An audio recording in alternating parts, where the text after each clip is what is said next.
BBM sapol sa mga patutsada ni Attorney Rowena Guanzon, unemployed sa 6 na taon dahil natalo ni Lenny, biglang boom, at pasisinungaling sa kanyang diploma, binulabog din.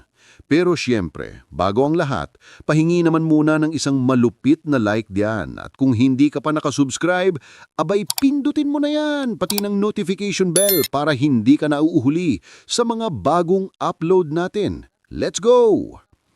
Kung naaalala nyo, noong November 17, 2025, yung Rally for Transparency and the Better Democracy, biglang nagkaroon ng plot twist, as in literal na boom.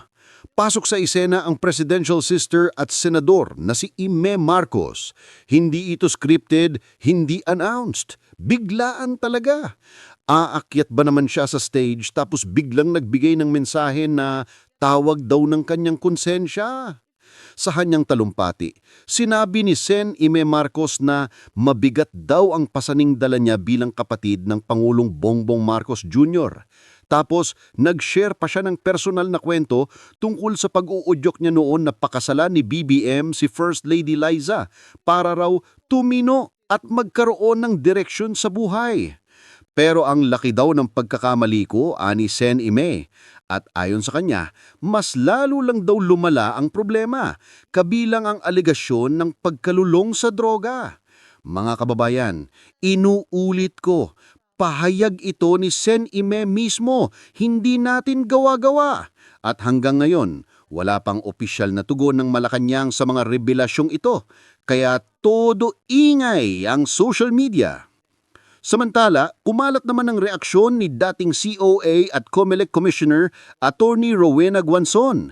Ayon sa mga balita, nakarating daw sa kanya na nagwawalahaw si Ma'am Shi matapos ang pasabog ni Sen Imee. At syempre, hindi nagpapahuli si Commissioner Guanzon. Magpasaring! Grabe, magpasaring! Sa Facebook post niya, nag-upload siya ng picture ni Jabba the Hutt. Oo, yung iconic na character sa Star Wars na halatang may patama. At may caption pang, naririnig po nagwawala si Ma'am Shi. Red eyes kasi nakabatak. Mga Lods, medyo mapanindig balahibo at mapapangiti ka ng sabay. As usual, trademark Guanzon style. Diretso, walang prelo, walang takot. Panoorin natin ang video ni Attorney Rowena Guanzon kung saan makikita natin ang buong pangyayari, pati kung paano niya dinideliver yung kanyang pasaring. Panoorin natin ang buo ang video. Nakatapos ko lang po sa rally sa Luneta ng Iglesia ni Cristo. Live and in person, Attorney Rowena Guanzon! Tama ba ang mga ginagawa nila sa ating bayan ngayon? Hindi tama! Hindi tama! Hindi tama! Ang mga tao pobre ay nakapila para makasakay lamang ng jeep o bus. 5 oras hanggang makauwi. Ang mga buhaya ay nakahelikopter. Sasakay ka ng tricycle. Ang tricycle driver nagbabayad ng tax. Bibili ka ng grocery, may tax. Bibili ka ng gamot, may tax. Bat sila ng bat. Kaya isa dyan, tawagan nyo na talagang Batman. At syempre, ang bombshell doon ay ang testimony ni Senator Imee Marcos na si Ferdinand Bongbong Marcos Jr. ay addict sa cocaine. Noon, dahil may tatay pa kami, hindi ko pa siya responsibilidad. Noong tumatanda, ay mas naging nakakabahala. Batid ko na nagda-drug siya. Paghapon sila, lahat sila nagiinuman at gumagamit ng cocaine.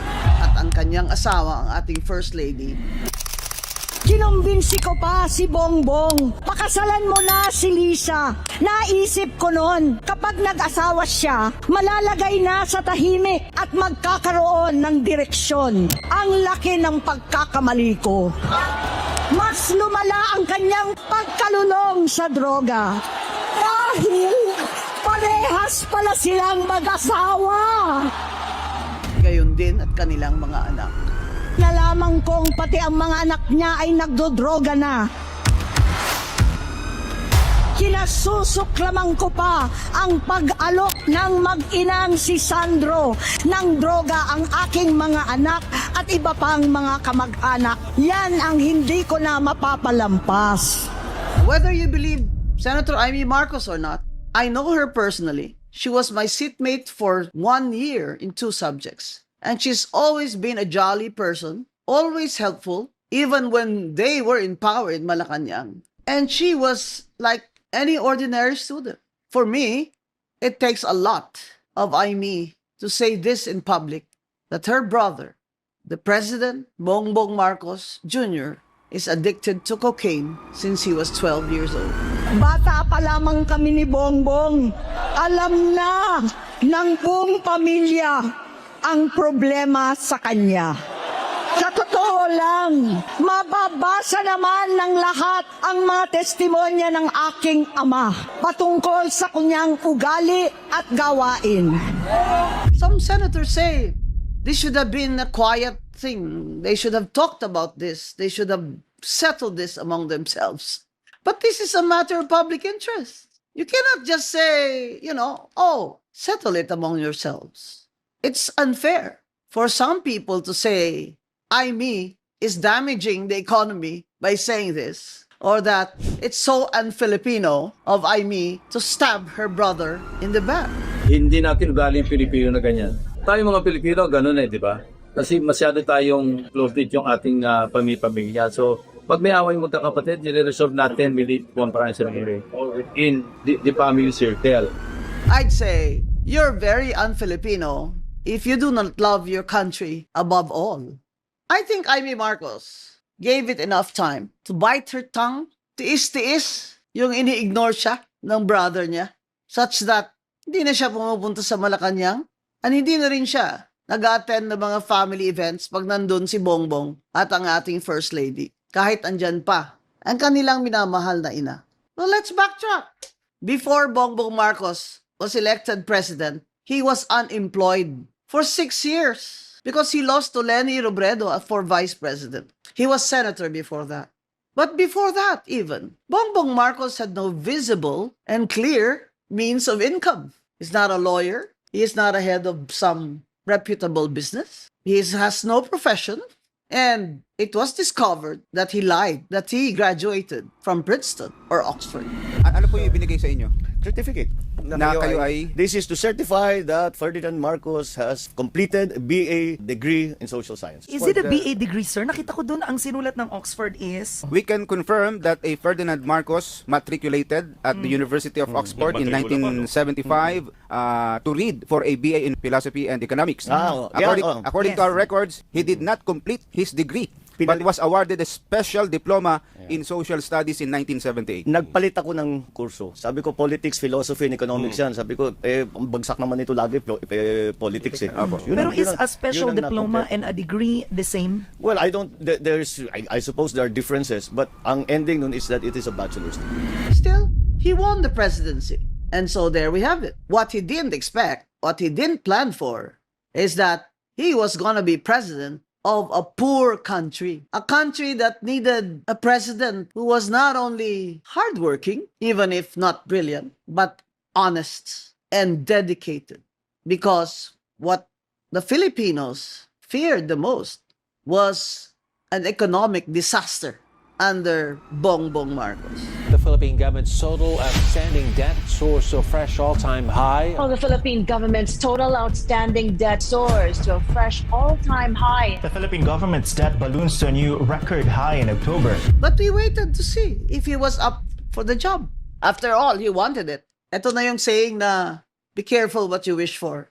You might just get it. So when he became president, he was overwhelmed with the task because he's never really had to work very hard. Come on. When he was vice governor of Ilocos Norte and he did not pay his taxes, his income taxes, which is why, in my opinion, in his Comelec case for disqualification, I rendered my opinion, which of course my vote was not counted, that he was disqualified from running for office because he was convicted 2 times for a crime involving moral turpitude, which is not paying his income taxes while he was governor. Because, you know, during martial law, they could do anything they wanted. Nobody was looking, nobody could protest. People who went against Ferdinand Marcos ended up disappearing or dead. Now, my friends in the left still have very vivid memories of martial law. Hindi maaalis sa akin yung ginawa sa akin. Dahil tao naman ako, bakit ganyan ang ginawa nila? Ihayop nga, dapat hindi gawin na ganun pero tao. Kaya sabi ko nga, si Marcos hindi tao. Oh, back to Bongbong. Bata pa lamang kami ni Bongbong. Alam na ng buong pamilya ang problema sa kanya. If he has been on cocaine since he was 12, and he became president at 64, you can imagine all these many, many years of cocaine addiction. And what does it do to you? I do not have any addiction, but I asked friends who were on cocaine, and they said that the thing with cocaine is that it gives you a dopamine hit. So you get a quick high, but it will only last you for 15 minutes. And because it's only going to be for 15 minutes, you want more and more and more. So they end up, you know, till morning. And coupled with alcohol, that's a deadly combination. Now, I don't know if you can flush that out of your system by going somewhere abroad and detoxifying your system. I don't know. But how many times in 3 years did we hear that somebody in Malacanang went abroad for whatever, or that took a break, or on leave from the public view? Because the difference between then and now is that he's president. He cannot hide from the people. He cannot hide from the cabinet. So he always has to, you know, perform. I met him when he was senator. He moved like Ferdinand Marcos. He tried hard to sound like Ferdinand Marcos. But when I saw him in the first 6 months in office as president, the difference was more than significant. Bongbong was stuttering. Ako lang naman ang gumawa ng Well, Twitter is its own by themselves. Is a private company. He went like Amano. Makita, maya yung ama kayo ay mag-alamano. His jaw was loose. He was incoherent, even when he was in public. My apologies to those who have Tourette's syndrome. And there's the difference. That was only the first 6 months. Now we're on the third. And when he took over, our economy was not good, but it wasn't that bad. The second part of my talk, I'll show you how bad. Now, what's troubling about having a president who is on cocaine, which, by the way, will cost you 6,000 pesos per gram. So that's, I don't know how much that is per kilo, you know, because they have to use so many grams a day and even up to morning without eating. When they stop snorting cocaine, I was told that these cocaine addicts binge. In the Philippines, cocaine addiction is prevalent. We just don't hear about it as much as shabu. Why? Because it's the rich people who are on cocaine. And, you know, it's okay with them because it's part of their lifestyle. Lifestyle ka dyan. Kung cocaine addict ka, kahit gaano ka kagwapo, gaano ka katalino, gaano ka kayaman, wala ka. You cannot make good decisions. You cannot be in your right mind all waking hours. Ito pa, balita ko, yung mga nagko-cocaine na yan, nagwa-wife swapping yan eh. Tsaka girlfriend swapping. Ano? Di ba totoo? Kaya kayong nagko-cocaine kayo, yung mayayaman kayo, wag nyo nga kaming ma-etchos-etchos. You know, we're on cocaine because we're rich. Bull. You're on cocaine because you're addicts. You don't say, oh, I only take it once a week. Etchos, once a week ka dyan. Pag nagko-cocaine ka, you cannot stop. That's what I was told by drug addicts and recovering cocaine addicts and recovered drug addicts. Abay, mas okay pa sa inyo ang mga mentally ill people eh. Because they have no choice. Kayo, may mga choice kayo. Tsaka ang yayaman nyo. Alam mo, noon, hindi ko napansin yan eh. Hindi ko masyadong pinag-uusapan yan. Until BBM ran for president. Natakot ako. Kinilabutan ako. Although nobody said it up front that they had personal knowledge until Senator Amy Marcos came out. It was common knowledge. And even his barkada, they all know. Ibang circles, in the circle nila ng mga rich people, it was common knowledge. Kinilabutan ako. We're gonna have a president who is a cocaine addict? Ninervyos ako. Pero sabi ko, baka naman. Because, you know, you always hope for the country. Pero, what did Amy Marcos say? Now that he is severely addicted to cocaine, hindi na tama ang mga desisyon niya.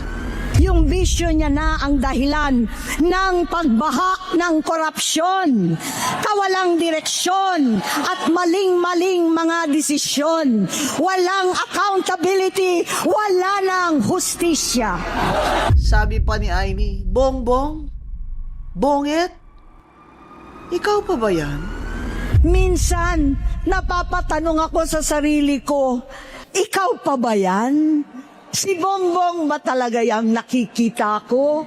Because my friends, countrymen and countrywomen, what sets our president apart from all of us is the great responsibility to take care of all Filipinos, to make sure that our lives, especially the poor, are in good hands during calamities, floods, earthquakes, hunger. That's a major, major responsibility that Bongbong Marcos has never had before. He didn't have to choose his clothes, even. And that, I think, he could not bear. I'm not a psychiatrist. I'm not a psychologist. The way I saw him deteriorating in public appearances, wow. I said, this man is not gonna last another 3 years. Will the Filipinos last another 3 years with Bongbong Marcos? Let's talk about that later. His rumored drug addiction was very obvious, such that in the campaign for Leni Robredo, you will remember that I went up the stage in several rallies. I was the only party list nominee who was invited to go up the stage in Leni Robredo's rallies in Cabanaba, and where I said, Hindi kami bangag! Hindi kami bangag! Hindi kami bangag! Hindi kami bangag! hindi ako bangag. Si BBM bangag. Which is a, common term, di ba? We even use it as a joke. Ano ka ba? Bangag ka ba? At hindi ka nagfo-focus dyan, di ba? Pero, kayong mga bumoto sa kanya, nagsisisi man kayo ngayon o hindi, alam nyo na. Saan tayo patutungo nito? Sa 3 taon pa na si Bongbong Marcos ang ating presidente. Kaya pa ba niya? Praning na siya eh. Kaya pa ba niya? Kaya pa ba niya na half of the Filipinos, according to a survey, are suffering from hunger or have experienced hunger? Kaya pa ba niya na more than 2 million Filipinos are unemployed? Kaya pa ba niya na wala ng foreign direct investments, no matter how many times he goes abroad and pretends that he can attract foreign investments? Kaya pa ba ng mga Pilipino? Kaya pa ba natin to? Ang gutom? Ang kawalang saklolo pag baha? Lindol? Kaya pa ba natin na absentee ang ating presidente at hindi natin mapapagkatiwalaan? Kaya pa ba ni Bongbong Marcos ang susunod na 3 taon ng mga problema ng bansa? Ang tanong sa atin, sa mga Pilipino, kaya pa ba natin tiisin ito? Kaya pa ba ni Bongbong Marcos ang next 3 years, kung ganyan ang state ng mental state niya, tsaka state of health niya, at tsaka state ng kanyang paranoia, kaya pa ba niya in 3 years? What keeps him going, you think? No?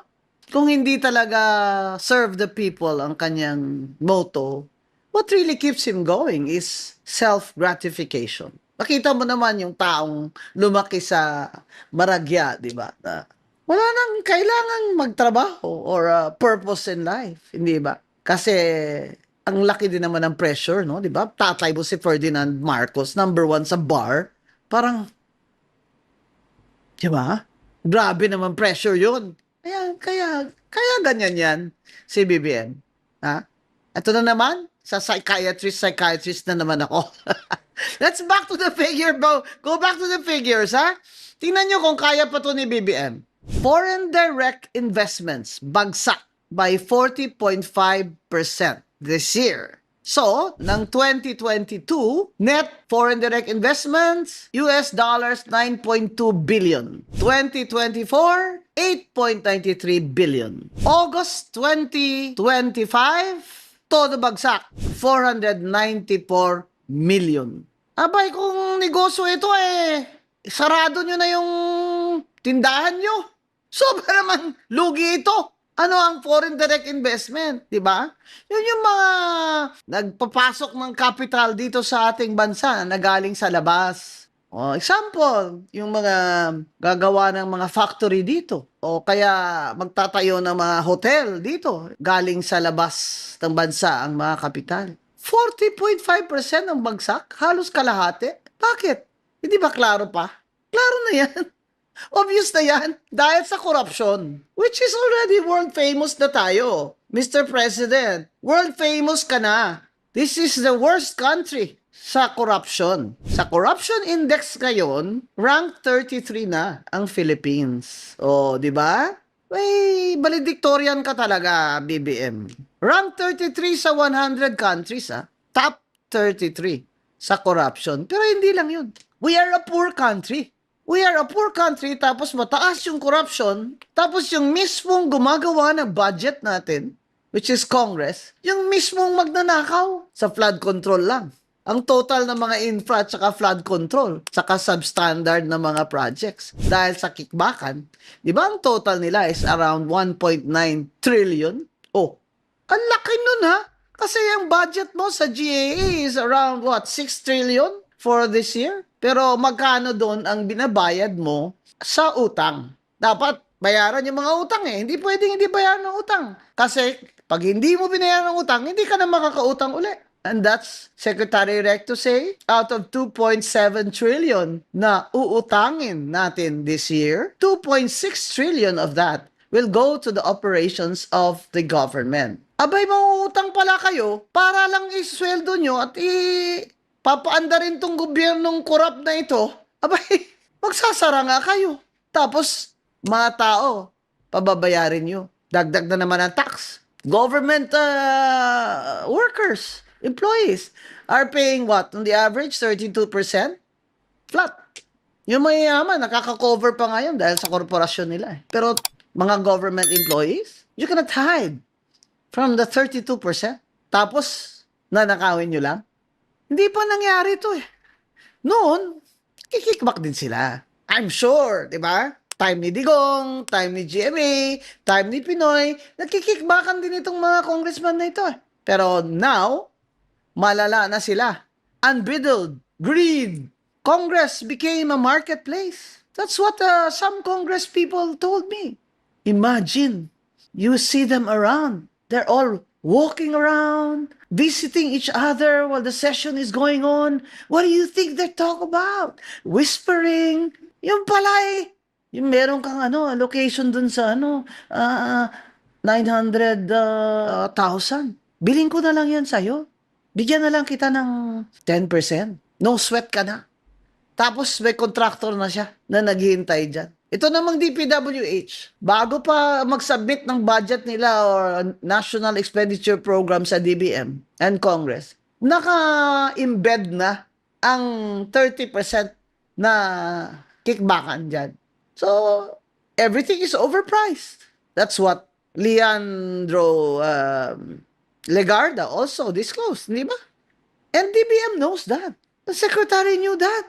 Pero ano magagawa mo kung ang Speaker of the House ay pinsang buo ng presidente? And sabi ni Chavit Singson, nung inimbita ko, Unity, akala ko lilinisin na lang pangalan nila. Hindi, nilampasan pa niya ang tatay niya Boy, nalamangan mo pa ang tatay mo. Bongga ka.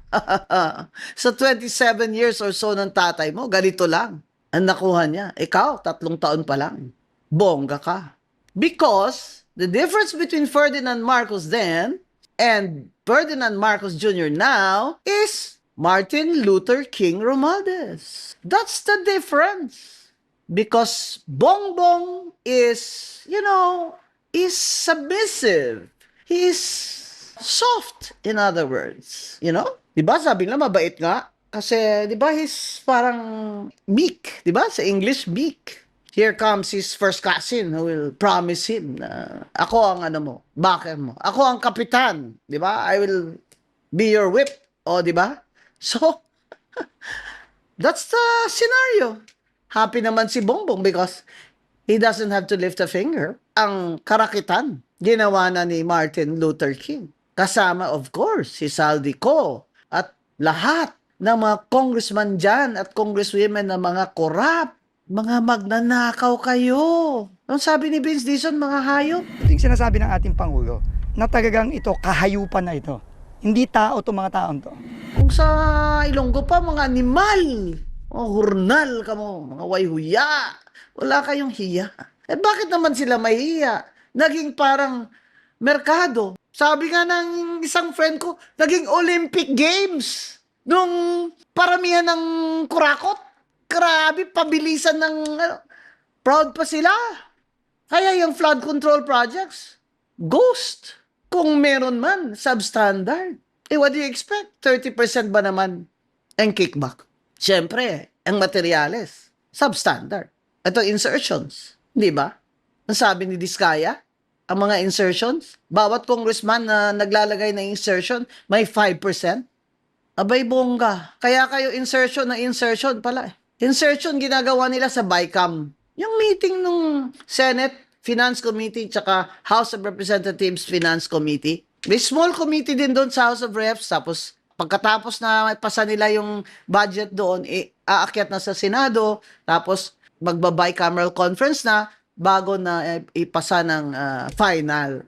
Diyan, hindi pwedeng si Senator Grace po ay magsabing wala siyang kinalaman dyan. Malaki talaga ang binabayad nating tolls at nakakagalit yung mga nangyayari. Kaya bato-bato sa langit talaga. Kasi bakit si Saldico sa Appropriations Chair ng House of Representatives may kinalaman? Eh yung Senate Finance Committee Chair pa kaya? Sagutin niya. Kung hindi totoo, sagutin niya. Kasi nakakapaghinala dahil tumakbong party list ang anak niya. Kaya yan ang problema sa political dynasty. Ang hirap talaga, gaya ni Bongbong at ni Martin. Gusto talaga till the end of time, yung mga anak nila, kamag-anak nila, lahat pipwesto. Para ano? Para ano? Not only for power, but for money. How much money? They don't care if you are hungry. They don't care if the poor do not get health care. They don't care if children die because they cannot have surgery in the Philippine General Hospital or the Heart Center. They don't care. If you don't have jobs, 2 million Filipinos are unemployed. They don't care. 14 million Filipino families are hungry. Bongbong and Martin do not care. They talk about giving away all these funds as if it's theirs. Diba? Kita nyo naman si Martin, no? Bongga pa. Yung parang, yay! Gaganon-ganon pa siya, diba? Oh, 5,000 pesos! Ginawa pang rapol-rapol yung pera natin. Hayop kayo. Bayad kami ng bayad ng tax. Tapos ginaganyan nyo. Tapos pag nabuking kayo, masama pa kami. Politika lang kami. Politika, kaya kami ganyan. May pinapanigan kami. Tingnan mo. Nasaan si Martin Romualdez ngayon? Di ba? He's nowhere to be found. Anong klaseng investigation committee yan? Yung ICI? Nag-excuse me si Romualdez, pahayag naman sila. Ba, gusto pa pumunta sa ibang bansa, magpapagamot daw. Ano bang sakit mo? Sakit-sakatin ang kamay ang sakit mo eh. Eh, wala namang gamot dyan. Dito ka lang magpagamot, pwede na yan. Ngayon, mga kababayan, sino ang dapat managot?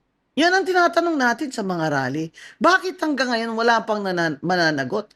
Kasi si Martin Romualdez ang tinutukoy na mastermind ni Saldico. Kaya nila pinaalis si Saldico. Ako, I believe Saldico. Ako, I believe Gotesa kasi nag-corroborate sila ng statement ni Saldico na nag-deliver sila ng pera, mali-maleta at ilang sasakyan na pera sa bahay ni Romualdez At sabi ni Saldico, sa bahay ni Bongbong Marcos mismo at sa Malacanang. Saka yung 100 billion in insertions, sabi ng mga tagapagtanggol ni BBM, bakit pa niya i-insertion yung 100 billion na yan dun sa BICAM? Kayang-kaya niya namang ipasok yun sa NEP. Yung senaryo ganito, tapos na yung NEP, na-realize niya, aba, wala pala siya. Sila lang kikita, siya hindi kikita. So kaya inutusan niya. Ngayon si DBM Secretary Amina, sabihin mo kay Saldico, 100 billion sa akin, 25% kickback, 20 billion. Then Saldi said that he asked the two undersecretaries in Malacanang if it's really the order of the president. And they said yes. And then he asked Martin Luther King Romualdez if this is true. And what did Martin Luther King Romualdez say? What the president wants, the president gets. Meaning he confirmed it. Saldico, atsoy lang yun ni Romualdez. Tingnan mo naman yung tsura. Milyonaryo, bilyonaryo na kontraktor noon. Gusto pa ng more money, kaya nag-party list. Yan dapat yung anti-political dynasty law. Ipasa nyo na yan, Speaker D. Tsaka ako, gusto ko yung ginagawa mo. Kahit ikaw din, numero 1 ka rin may political dynasty dyan. Pero, nanggagaling sa'yo. Hindi ko lang alam anong itsura ng political dynasty law na yan. It is mangled to death. No? But, at least, it's a start, di ba? Dahil dyan, sa 2025 election na yan, kaya tayo ninanakawan ng todo nitong Martin Luther King at ng administration ni BBM. Kaya nagsalita na sila ngayon. Di natin i-excuse si Saldico. Mananagot din siya. Pero naniniwala ba ako sa kanya? Yes, naniniwala ako sa kanya. And I hope that he stays alive and that there will be some way that he can testify. Ngayon ang sinasabi nila, bakit daw ginagawa ito ni Amy? Disclose the drug addiction of BBM. Masama siyang kapatid. Ang sinasabi nga ni Amy, uwi na tayo. Uwi na tayo. Hindi kita iiwanan kagaya ng dati na when we were in exile, I took care of you as a parent. Pagkamot ka na. Hindi ba, ako, I was really moved. When I saw her, she was crying when she was reading that. Kasi, alam naman natin na wala namang kakayahan talaga si Bongbong. Even when he was growing up, when they were in exile, si Amy talaga took care of her brother. For her to say that, it was really out of sisterly love. Ikaw naman kasi BBM Kung ako, adik ako sa cocaine, bakit ako magpipresidente? Ano? Hello? Tapos lahat kayo, titingin-tingin. Lagi kayong kung adik ba talaga ako o hindi. Ayan kasi. Sana hindi ka na nagpresidente. Di kahit anong gawin mo, wala kayong pakialam. Di ba? Nagpresidente ka. Lahat tumangad sa'yo. Sabihin nila, talaga tong Guansong wala nang karespeto-respeto. Oy, nung una kaya sa interview ko, sinabi ko, Mr. President, I hope you succeed because we are in the same boat. This is also my country and I want you to succeed. 3 years. Succeed ka dyan? Tourism kulelat. Functional literacy. Maawa na kayo, 8.9 million ng Pilipinos ang functionally illiterate. Lowest full year growth rate since 2020. Corruption index, number 33 out of 100. Foreign debt, 17.5 trillion. Pero ang flood control projects at mga infra projects, kung saan nagkikikbakan up to 30%, 1.9 trillion. Ang General Appropriations Act o budget natin ay nasa 6 trillion lamang. Mga kababayan, niloloko tayo nitong mga congressman natin at mga politiko at mga gahaman dyan sa DPWH. Nagtutulakan na sila ngayon. They're pointing fingers at each other.